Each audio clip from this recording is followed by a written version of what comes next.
하나 되게 하신 것을 힘써 지키라는 말씀으로 말씀 선포해 주시겠습니다. 크신 은혜 있으시기를 바랍니다. 나오실 때 우리 박수로 환영하도록 하겠습니다.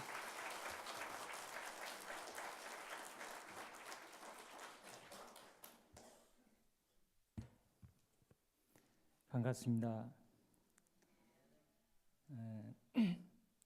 아침에 와서 박찬영 목사님이 예배 순서를 이렇게 설명을 해주셨었는데 제가 굳게 믿었는데 그래도 한번 확인해야 될 것 같습니다. 헌금은 이따가 축도 시간에 하는 거죠? 네, 고맙습니다. 뉴질랜드가 아니지요. 우리 주님의 교회는 저희 가족에게는 아주 특별한 교회입니다.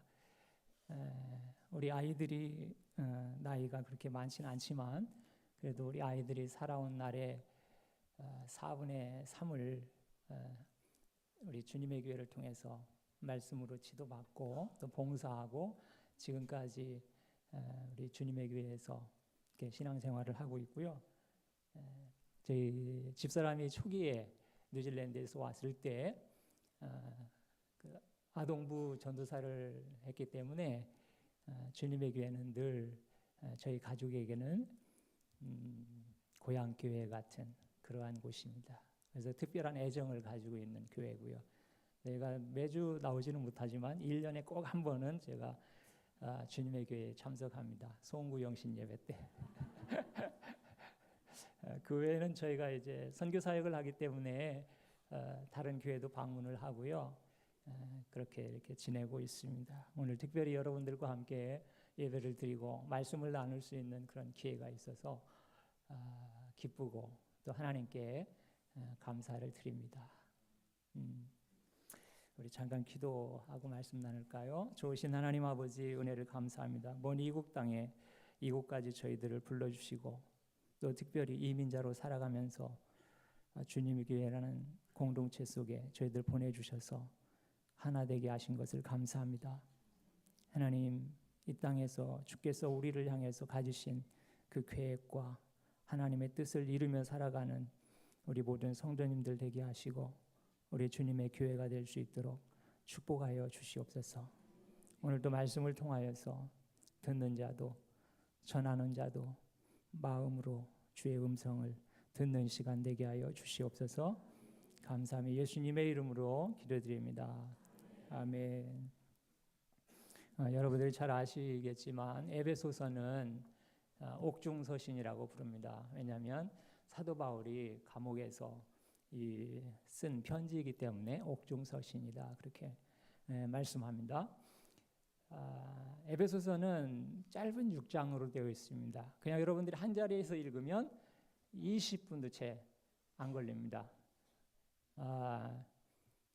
그런 짧은 그 성경이지만 여러분과 제가 평생을 거쳐서 배워야 될 그러한 그리고 순종해야 될 교회 생활과 신앙의 원리와 교훈이 담겨 있습니다. 내용 면에서 보면 1장에서 3장은 이론편입니다. 교리를 다루고 있죠. 덕트린을 다룹니다. 그리고 4장에서 6장은 실천편입니다. 앞에서 이렇게 하나님께서 너희를 위해서 놀라운 일을 행했으니까 이제는 이렇게 살아야 된다라고 하는 부분이 4장에서 6장까지 기록되어 있는 말씀입니다. 하나님의 자녀로 부르심을 받은 사람들이 이 땅에서 어떻게 살아가야 되는가 하는 것을 특별히 뒤 후반부 4장에서 6장까지 가르치고 있는데 특별히 실천편에 와서 4장에 오자마자 그러므로라고 하는 접속사로 이렇게 시작을 합니다. 그러면서 거기에서 우리에게 말씀하시는 것이 첫 번째가 실천편에서 첫 번째가 이거예요. 하나 되게 하신 것을 힘써 지키라. 그것이 첫 번째 명령입니다. 잘 생각해야 될 것은 우리를 하나 되라고 말씀하시지 않는 것입니다. 하나 되라고 말씀하지 않고 하나 되게 하신 것을 힘써 지키라. 그렇게 이미 하나님께서 하나 되게 하셨단 말씀입니다. 하나 되게 하시는 것은 성령이 하신 일이고요. 우리가 해야 될 일은 하나 되게 하신 것을 지키는 것입니다. 그분이 해주신 것을 우리가 지켜야 된다는 말씀이지요. 그러면 하나 되게 하셨다는 것이 무슨 뜻입니까? 무슨 의미를 가지고 있습니까? 여러분 에베소 2장 18절에서 22절에 보면 그 교리편에 보면 그렇게 말씀합니다. 이는 저로 말미암아 우리 둘이 한 성령 안에서 아버지께 나아감을 얻게 하려 하심이라. 그러므로 이제부터 너희가 외인도 아니요 손도 아니요 오직 성도들과 동일한 시민이요 하나님의 권속이라. 너희는 사도들과 선지자들의 터 위에 세무심을 입은 자라. 그리스도 예수께서 친히 모퉁이 돌이 되셨느니라. 그의 안에서 건물마다 서로 연결하여 주 안에서 성전이 되어가고 너희도 성령 안에서 하나님의 거하실 처소가 되기 위하여 예수 안에서 함께 지어져 가느니라. 아멘. 여러분 오늘 본문에서 말하는 하나된 주체는 이방인과 유대인이 하나 되었다는 것입니다. 이방인과 유대인. 이 하나된 공동체를 성경은 무엇이라고 부르느냐? 뭐라고 불러요? 교회라고 부르죠. 교회. 교회. 여러분 교회는 단순히 십자가와 종탑을 가진 건물을 의미하는 것이 아닙니다. 그것은 구원받은 사람들의 모임 공동체, 커뮤니티를 말하는 거죠. 이 건물이 없어도 여전히 여기에는 지금 주님의 교회가 있는 것입니다. 따라서 오늘 주님께서 우리에게 지키라고 하는 것은 교회 건물 지키라는 말이 아니지요. 이 말씀은 그리스도의 몸된 교회의 공동체를 파괴하고 찢고 분리하는 그런 악한 영으로부터 우리의 공동체를 지키라는 것입니다. 교회를 지키라는 것입니다. 여러분 하나됨을 지키는 것은 저절로 되는 일이 아닙니다. 그렇다면 힘써 지키라고 말씀하시도 않았겠지요. 그것은 수고가 필요한 일입니다. 희생이 필요한 일입니다. 애씀이 필요한 일입니다. 노력이 필요합니다. 그래서 하나 되게 하신 것을 힘써 지키라고 그렇게 강조하고 있는 것입니다. 여러분 역사적으로 보면 교회는 항상 내부적인 위험과 외부적인 위험 가운데 직면해 왔습니다. 내부적인 요인은 그리스도의 몸을 이루고 있는 지체들 간의 갈등과 분열이고 외부적인 요인은 핍박과 거짓 선지자들과 우상 숭배의 영향이었습니다. 여러분 그런데 우리 자신의 경험과 교회의 역사를 보면 외부적인 공격은 오히려 교회를 더 굳게 하고 믿음을 순수하게 하고 하나됨을 더 강조하는 그러한 요인이 되었습니다. 그러나 내부적인 갈등과 분열은 교회에 치명적인 상처를 입히고 믿지 않는 사람들과 세상에 지탄을 받게 하는 그러한 요인으로 작용되어 있습니다. 지금도 우리 모든 교회들은 여전히 그런 위험에 노출되어 있습니다. 여러분 어떻게 여러분과 제가 하나된 그 교회의 하나됨을 유지하고 지킬 수 있을까요? 오늘 우리가 함께 읽은 본문의 말씀은 그리스도의 몸으로서 하나됨을 유지하고 지키기 위해서 각 지체들이 지녀야 할 4가지 중요한 덕목을 제시하고 있습니다. 4장 2절 말씀에 이렇게 말씀합니다. 모든 겸손과 온유로 하고 오래 참음으로 사랑 가운데서 서로 용납하고. 여러분 오늘 말씀이 제시하는 하나됨의 그 4가지 덕목이란 바로 우리가 가꾸고 추구해야 될 성품과 우리의 성품과 연관되어 있습니다. 하나님과의 관계에서 중요한 것이 믿음이라고 한다면 인간관계 속에서 중요한 것은 성품이지요. 네. 사람들과의 관계에서 절대적인 영향을 미치는 것, 그것이 우리의 성품입니다. 사람들은 종종 성품과 성격을 혼동하는 경우가 있습니다. 어떤 때는 그것이 동일한 의미로 사용되기도 합니다. 영어 단어에서도 마찬가지입니다. 그러나 성격과 성품은 개개인이 가지고 있는 다른 요소입니다. 성격은 보통 영어로는 personality라고 말하지요. 영어에서도 personality와 캐릭터가 혼동되어서 사용되기도 하지만 성품은 주로 캐릭터로 이렇게 표현을 합니다. 성격은 타고난 기질과 밀접한 관계가 있습니다. 그래서 그것은 좋은 성격, 나쁜 성격 그렇게 말하지 않죠. 그러나 성품은 좋은 성품이 있고 바람직하지 못한 성품이 있습니다. 성격은 어느 정도 타고나는 것이지만 성품은 평생을 통해서 우리가 바람직한 모습으로 발전시키거나 또는 뒤로 후퇴하기도 합니다. 여러분 종종 연세 드신 분들 그렇게 말씀하시지요. 사람은 곱게 늙어야 된다고. 추하게 늙지 말아야지. 그럼 저희도 이제 60을 바라보면서 그 바람이 저의 관심사가 되었습니다. 제가 문득 내가 이러다가 고약하게 늙는 거 아닌가? 그런 생각을 합니다. 저는요, 어려서는 사람들은 다 나이가 들면, 나이가 지긋해지면 아주 고상해지고 성품이 성숙해지는 줄 알았습니다. 그런데 어느 때부터인가 그게 아니라는 사실을 제가 깨닫게 되었습니다. 여러분, 꾸준히 내 성품을, 내 자신을 성령께 복종시키지 않고 살아가면 내 안에 있는 옛사람의 못된 기질과 욕망을 다스리지 못하면 나이가 들수록 사람이 참 고약하게 될 수도 있구나. 그런 것들을 제가 깨닫게 됩니다.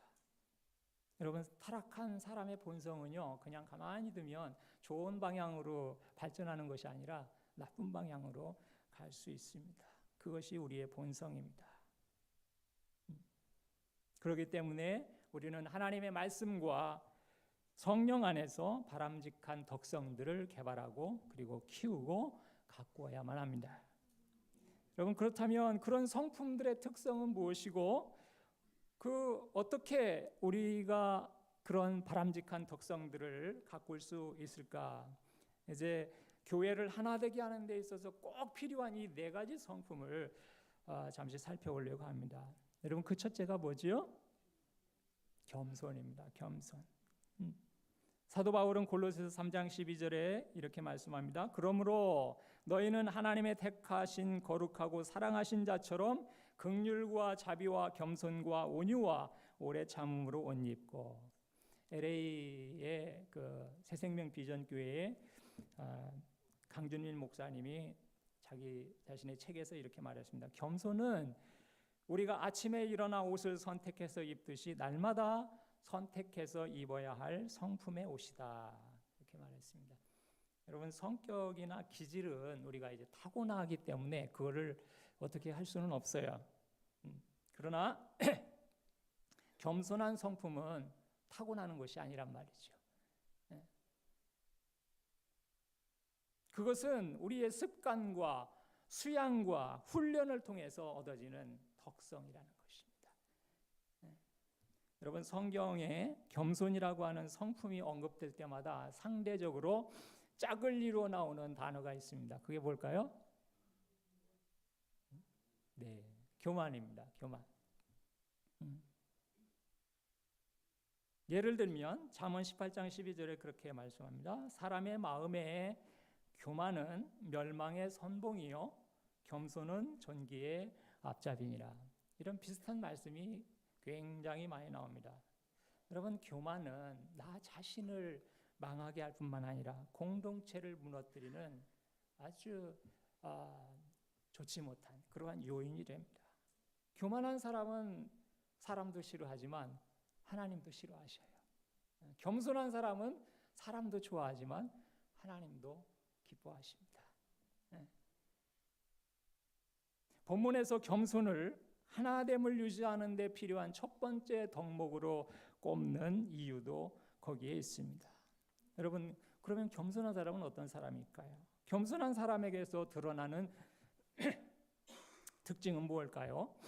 첫째는 겸손한 사람은 비교하지 않습니다. 다른 사람과 비교하지 않아요. 비교 의식은 항상 두 가지 결과를 가져옵니다. 하나는 열등 의식이고요. 하나는 교만입니다. 항상 다른 사람과 비교할 때 저 사람에 비해서 내가 좀 못하다 그러면 내 열등감이 생겨요. 아, 저 사람보다는 내가 좀 나은데? 그러면 내가 이제 교만이 오는 거지요.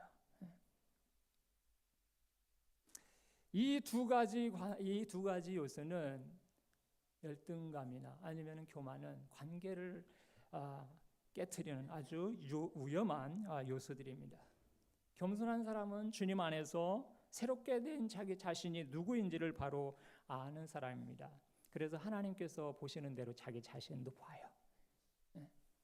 여러분, 하나님께서 여러분과 저를 어떻게 보실까요? 어떻게 보셔요? 저렇게 해서 되겠나?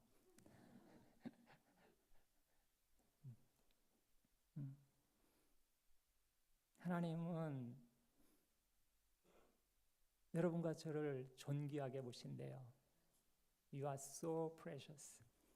특별하게 보신답니다. You are so special. 하나밖에 없는 것처럼 사랑하신대요. 그러니까 여러분이나 저는 다른 사람과 비교할 필요가 없어요.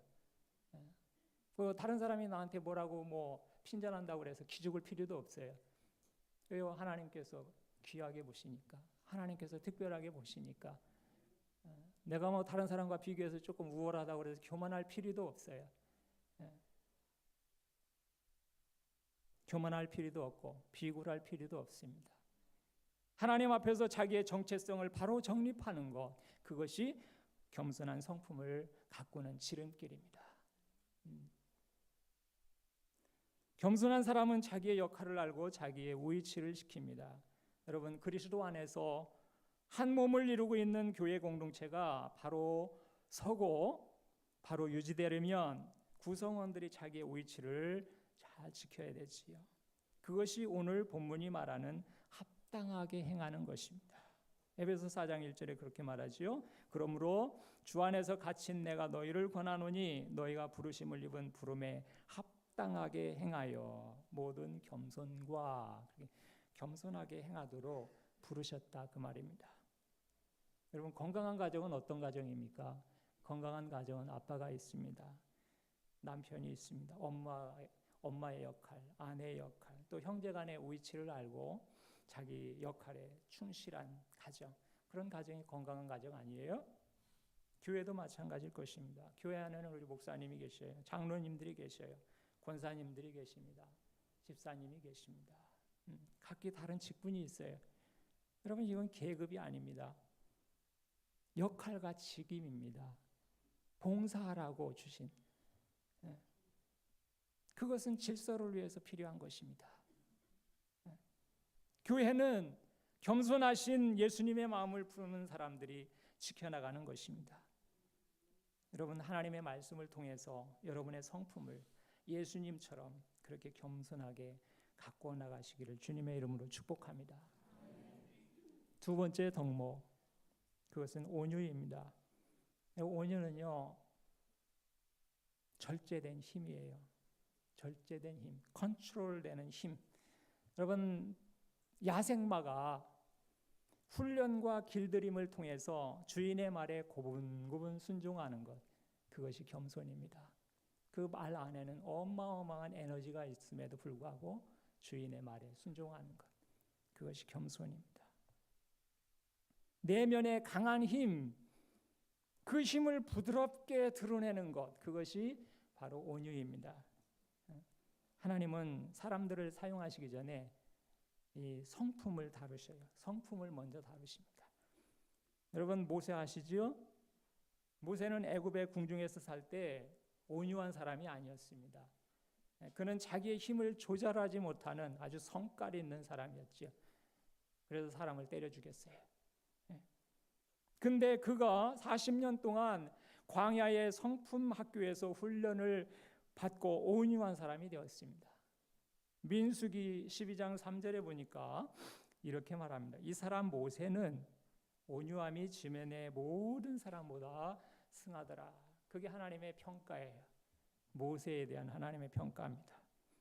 여러분, 모세가 그 40년의 과정에 훈련이 없었다면 그가 이스라엘 백성의 지도자로서 백성들을 가나안 땅으로 데려가는 도중에 광야에서 몇 사람은 더 때려 죽였을 거예요. 예. 예. 여러분, 온유는 부드러운 성품입니다. 온유는 따뜻한 성품입니다. 온유는 예의 바른 성품입니다. 온유는 사려 깊은 성품입니다. 어떤 사람은 말하지요. 나는 할 말은 하는 성격이에요. 여러분, 그것이 진정으로 상대방을 위한 것이 아니고 내 성질 못 참아갖고 속풀이하는 말이라면 그런 성격은 다스려져야 되는 것입니다. 그건 자랑이 아닙니다. 그건 결코 좋은 성품도 아니고 훈련되지 않은 내 본성일 뿐입니다. 여러분, 선을 이루지 못하는 말과 행동은 악한 거예요. 가정이든 교회든 공동체가 할 말을 못해서 잘못되는 경우보다는 오히려 절제하지 못하고 하고 싶은 말 막 내뱉어서 공동체가 깨지는 겁니다. 여러분, 오케스트라를 생각해 보세요. 성가대를 생각해 보세요. 연주 중에 한 악기가 연주되지 않으면 표가 나지 않습니다. 그러나 한 악기가 삑 이상한 소리 내버리면 연주 다 망쳐버립니다. 불협화음을 내느니 차라리 소리를 내지 않는 것이 낫습니다. 온유란 부드러운 힘입니다. 모나지 않은 그런 성품입니다. 여러분, 저는 지금까지 살아오면서 이빨 빠졌다는 말은 들어봤지만 혀 빠졌다는 말 들어보지 못했어요. 저희 선친이 농부이면서 목수일을 하셨습니다. 저희 시골 교회가 하도 낡아서 작아서 새로운 성전을 건축하는데 저희 선친이 지붕에서 일을 하시다가 떨어지셨어요. 떨어지면서 이로 혀를 깨무는 바람에 혀가 거의 잘리다시피 했습니다. 근데 제 선친이 연세가 드셔서 돌아가실 때쯤 보니까 이빨은 없어요. 이빨은 하나도 없는데 혀는 멀쩡하더라고요. 여러분, 권력이나 무력보다 더 강하고 큰 영향력을 끼치는 것은 부드러움, 온유, 온유함. 여러분, 교회를 지키는 것은 배트맨이나 슈퍼맨이나 스파이더맨이나 원더우먼 같은 그런 초능력을 가진 사람들이 아니에요. 교회를 지키는 것은 예수님처럼 온유한 마음을 품은 사람들이 드러나지 않을 수도 있어요. 그러나 그들이 교회를 지키는 것입니다. 여러분, 우리가 세 번째 각화해야 될 성품, 인내입니다. 인내. 현대인들의 특성 가운데 하나는 참을성이 없다는 겁니다. 이 시대는 성급한 시대입니다. 기다리기를 싫어하지요. 참지 못해요. 디모데후서 3장은 말세에 나타나는 현상 가운데 하나로 사람들이 절제하지 못하고 조급할 것이다. 그렇게 말세의 현상을 그렇게 기록해 나왔습니다. 그래서 여러분과 저에게 더 필요한 것이 바로 인내하는 마음, 인내하는 태도입니다. 인내는 각기 다른 개성과 성격과 배경을 가진 사람들로 이루어진 교회 안에서 하나됨을 지키는 데 없어서는 안 될 소중한 덕목입니다. 여러분, 이미 여러분들이 눈치챘겠지만 제가 굉장히 말이 느립니다. 그렇다고 말이 많으냐? 말이 참 없습니다. 행동도 느립니다. 제가 느려 터져서 속 터지는 사람이 있습니다.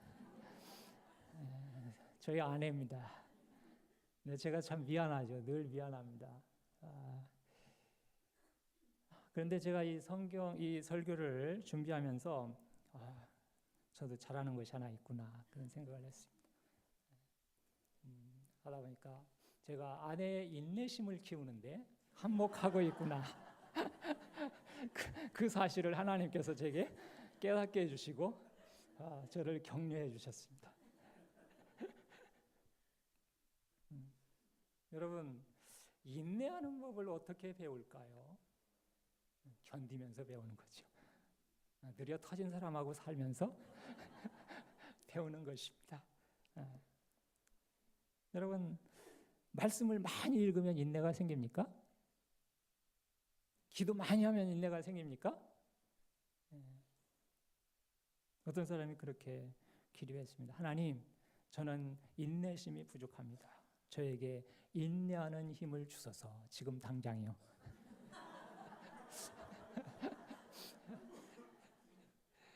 여러분, 물론 우리가 기도로 우리의 인내심을 구할 수는, 도우심을 구할 수는 있습니다. 그러나 여러분, 성경에 인내심이라고 하는 은사는 없어요. 인내심이라는 은사는 없습니다. 그것은 매일의 삶 가운데 기다리면서, 시련 가운데 참으면서, 고난 가운데 견디면서 배우는 아주 값진 성품입니다.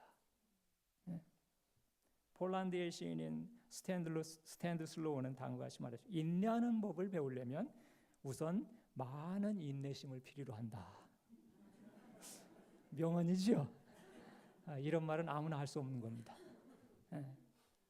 여러분, 어떤 분들이 말해요. 나는 성질이 급해서 못 참아요. 내가 한 성깔 하거든요. 여러분, 예수님 믿고도 아직도 여전히 바람직하지 못한 그런 본성이나 혈기로 문제를 일으키고 있다면 아직 내가 유치한 신앙에 머물러 있구나, 어린아이 신앙에 머물러 있구나 생각하시면 됩니다. 어느 교회에서 주일날 목사님이 분노에 대해서 설교를 했습니다. 예배가 끝나자 어떤 부인이 목사님께 다가와서 그렇게 말했습니다. 목사님, 저는 작은 일에 가끔 폭발하지만 금방 풀어버리고 뒤끝이 없어요. 1분도 안 걸려서 그 자리에서 툭툭 털어버리고 끝납니다. 그때 목사님이 그분을 이렇게 쳐다보시면서 정중히 말했습니다. 자매님, 폭탄도 마찬가지입니다. 한 번이면 끝나지요. 오래 가지 않습니다. 한 번 터뜨리면 그 결과는 엄청나지요. 다시 주워 담을 수 없을 만큼 박살내버립니다. 여러분, 예수님을 믿는다고 즉시 인내심이 생기는 건 아니에요. 좋은 성품이 생기는 것이 아닙니다. 예수님 믿는다고 저절로 좋은 성품이 형성되는 게 아닙니다. 키가 자라는 것처럼 영적인 성장과 성숙에도 그렇게 시간이 걸리기 때문입니다. 그러나 예수님을 믿고도 10년, 20년 지났는데 변함없이 좋은 습관이나 좋지 못한 습관이나 성품을 그대로 유지하고 있다면 뭔가 문제가 있는 것입니다. 여러분, 둘째가 태어나고 셋째가 태어났는데 첫째가 아직도 젖병 물고 기저귀 차고 있으면 그건 정상이 아닙니다. 이상이 있는 거지요. 여러분이 매일 성경을 읽고 매주일 설교를 듣고 그리고도 인격이나 삶이 더 나아지지 않고 있다면 그것도 정상이 아닙니다. 여러분, 그리스도인은 날마다 자라야 됩니다. 우리의 말이, 우리의 행실이, 우리의 성품이 매일매일 우리 주님을 닮아서 변화되어 가야만 합니다. 여러분이 진정으로 거듭난 하나님의 자녀라면 여러분은 하나님의 은혜로 주님의 모습을 점점 더 닮아가야만 됩니다. 그리고 주님의 은혜로 그렇게 될 수 있습니다. 네 번째, 여러분과 내가 갖고 오고 개발해야 될 성품은 용납하는 것입니다. 용납이 뭐예요? 다양성을 인정하는 것이요. 다양성을 인정하는 것입니다. 다양성을 인정하지 못할 때 생기는 문제가 뭘까요? 나와 같지 않으면 다 틀린 거다. 그런 인식을 갖게 되는 것이요. 여러분, 부끄러운 말이지만 우리 여기 외국 분도 계시지요? 우리 한국 사람들 정서 가운데 그런 경향들이 짙게 깔려 있습니다. 회의를 하거나 토의를 하면 교회 내 의견에 반대를 하면 사람들이 이상하게 나를 반대한다고 생각을 해요. 유러피안이나 서구 사람들은 그렇지 않습니다. 의견이 달라도 친구가 됩니다. 의견은 의견일 뿐이고 나는 여전히 너를 좋아해. 그러나 의견은 너하고는 같지 않아. 그걸 인정해야 돼요. 근데 종종 우리 한국 사람들은 나하고 반대 의견을 내면 저 사람이 나를 싫어하나 봐. 미워하나 봐.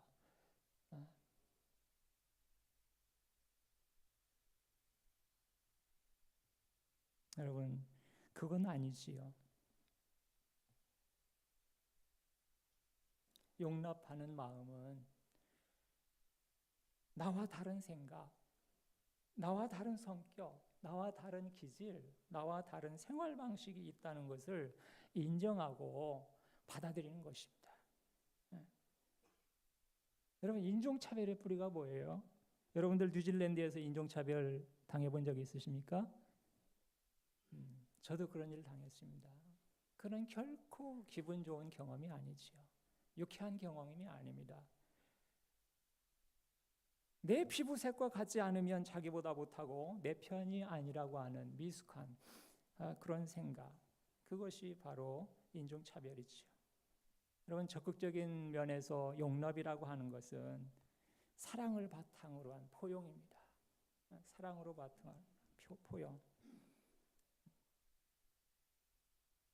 용납이란 내가 이해할 수 있는 한도 내에서 받아주는 것이 아니라 또는 속으로는 화가 나 있는데 겉으로만 안 그런 척 이미지 관리를 하는 것이 아닙니다. 용납이라고 하는 단어가 의미하는 바는 나를 화나게 만들거나 폐를 끼치거나 난처하게 하는 그러한 사람들에게 긍정적인 사랑으로 대해주는 것. 뉴질랜드에서 20년 가까이 살다 보니까요, 늘지 않는 건 영어고 버벅거리는 건 한국어고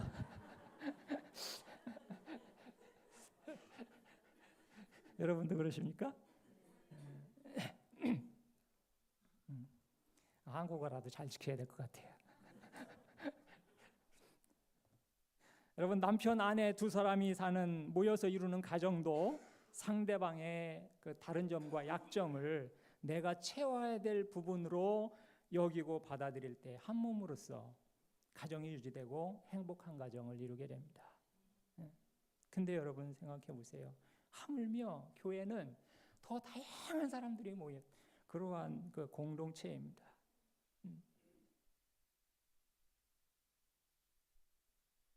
영적 수준도 천차만별이지요. 이런 교회가 하나됨을 유지하고 지키기 위해서는 사랑에서 나오는 용납이 있어야 된다, 그런 말씀입니다. 베드로 사도는 베드로후서 1장 5절에서 7절에 이렇게 말합니다. 이러므로 너희가 더욱 힘써 너희 믿음의 덕의 지식을, 지식의 절제를, 절제의 인내를, 인내의 경건을, 경건의 형제 우애를, 형제 우애의 사랑을 공급하라. 여러분, 모든 성품은 사랑이라고 하는 토양에서 자라는 것입니다. 우리가 다른 사람을 용납해야 되는 근거가 어디에 있어요? 보기만 해도, 생각만 해도 치가 떨리는 그 사람을 내가 용납해야 될 이유가 어디에 있습니까? 골로새서 3장 13절, 누가 누구에게 불만이 있거든 서로 용납하여 피차 용서하되 주께서 너희를 용서하신 것 같이 너희도 그러하고.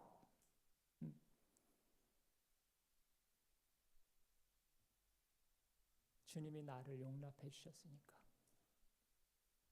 여러분이 주님과 상관없다면 다른 사람 용납하시지 않아도 상관없습니다. 그러나 여러분이 주님과 상관이 있고 주님이 여러분의 구주시라면, 주님이 여러분을 용납했다고 믿으신다면 여러분도 다른 사람을 용납해야 됩니다. 받아들여 주셔야 됩니다. 여러분, 좋은 성품 가꾸는 일은 하루아침에 되는 일은 아니지만 가치 있는 일입니다. 그것은 곧 나의 속사람을 가꾸는 일이기 때문입니다. 좋은 성품 가꾸면 사람도 좋아하지만 하나님도 좋아하셔요. 그리고 그 사람이 속한 공동체가 살아납니다. 하나님께서 그런 사람을 복주십니다. 본문 4절에서 6절은 하나됨의 근거를 말씀합니다. 교회의 하나됨은 획일성이 아니라 다양성 가운데 이루는 조화를 의미합니다. 천국은 다양한 피부색과 다양한 문화와 다양한 배경을 가진 그런 사람들이 조화를 이루어서 사는 곳입니다. 저희는 교회로 목회를 하지 않기 때문에 종종 이 기교회들을 많이 방문을 하고요. 여러 교회들을 방문합니다. 어떤 교회 가면 아주 다양한 인종들이 다 있습니다. 까만 사람도 있고요. 누런 사람도 있고요. 하얀 사람도 있고요. 갈색 사람도 있고요. 별별 사람들이 다 모여 있습니다. 그때마다 생각합니다. 여기가 천국이구나. 천국에 가면 이렇겠구나. 네, 그렇습니다. 여러분, 작은 천국이라고 할 수 있는 교회도 다양한 그런 사람들이 모여서 이루어지고 형성됩니다. 출신도 다르지요. 배경도 다릅니다. 학력도 다릅니다. 생활 수준도 다릅니다. 취미도 다릅니다. 성격도 다릅니다. 각기 다른 이런 사람들이 모인 곳이 교회입니다. 지상에서 교회만큼 다양한 사람들이 모인 곳이 없을 거예요. 이런 차이점들을 생각한다면 하나 되는 것이 불가능한 것처럼 보입니다. 그러나 여러분, 그럼에도 불구하고 7가지 하나 되는 강력한 근거를 오늘 본문이 우리들에게 제시하고 있습니다. 4절에서 6절을 보시기 바랍니다. 몸이 하나요 성령이 하나이니 이와 같이 너희가 부르심의 한 소망 안에서 부르심을 입었느니라. 주도 하나요 믿음도 하나요 세례도 하나요 하나님도 하나이시니 곧 만유의 아버지시라. 여러분, 어떤 교단에 속해 있든지 어떤 교회 소속이든지 그리스도인은 한 분이신 예수님의 몸을 이루고 있는 지체들이라는 것입니다. 적어도 교회 안에서만은 우리라는 단어 속에 어떤 사람 또는 어떤 그룹이 배제되어서는 안 됩니다. 제외되어서는 안 됩니다. 우리라고 말할 때는 예수 그리스도 안에서 하나된 모든 사람들이 포함되어야 됩니다. 여러분, 모든 그리스도인들의 마음에는 동일한 성령님께서 내주하시기 때문이에요. 모든 그리스도인의 한 가지 궁극적인 소망은 예수님의 재림과 주님과 함께하는 천국이지요. 우리가 믿는 구세주도 동일하신 분이십니다. 우리가 가진 믿음도 동일한 대상을 향한 동일한 믿음입니다. 우리가 받은 세례도 한 세례지요. 예수님을 믿을 때 주시는 성령 세례와 성부, 성자, 성령의 이름으로 받는 물 세례도 동일한 것입니다. 우리가 섬기는 하나님도 동일하신 한 분 하나님이시지요. 이것이 여러분과 저를 하나 되게 한 강력한 근거입니다. 주님은 평안에 매는 줄로 이것을 힘써 지키라 그렇게 말씀하십니다. 여러분, 세상에는 각기 다른 이름을 가진 그런 교회들이 존재합니다. 교파와 교단도 다릅니다. 그러나 그 모두는 주님의 깃발 아래 보인 한 몸이라는 것입니다. 주님이 오시면 너 어느 교회 다녔냐? 어느 교파에 속했었느냐? 그거 묻지 않으실 것입니다. 어떤 교단에서 신앙생활했는지 주님은 그런 거 묻지 않으실 것입니다. 그분의 관심은 오로지 신부된 교회가 얼마나 순결하게 하나 되어서 일하면서 주님을 기다렸는가 하는 것일 것입니다. 여러분, 주님께서 하나 되게 하신 것을 지켜나가기 위해서 여러분 한 분 한 분이 회복해야 될 그 특별한 덕목이 무엇입니까? 겸손입니까? 온유입니까? 인내하는 것입니까? 용납하는 것입니까? 주님 앞에서 하나님의 말씀을 통해서 그 성품을 키워가시기 바랍니다. 그리고 우리 주님의 교회가 하나 되는 데 있어서 여러분들이 귀한 역할을 하시는 그런 복된 주님의 교회 지체들이 되어지기를 주님의 이름으로 축복합니다. 기도하겠습니다. 하나님 아버지, 천국의 문 밖에서 제 가운데 방황하던 저희들을 불쌍히 여기사 구원해 주시고 주님의 몸된 교회의 지체로 하나 되게 하셨으니 감사합니다. 날마다 우리 안에 겸손과 온유와 인내와 사랑으로 용납하는 주님의 성품을 이루어 성령께서 하나 되게 하신 것을 힘써 지켜나가는 우리 주님의 교회 지체들이 되도록 축복하여 주옵소서. 예수님의 이름으로 기도드립니다. 아멘.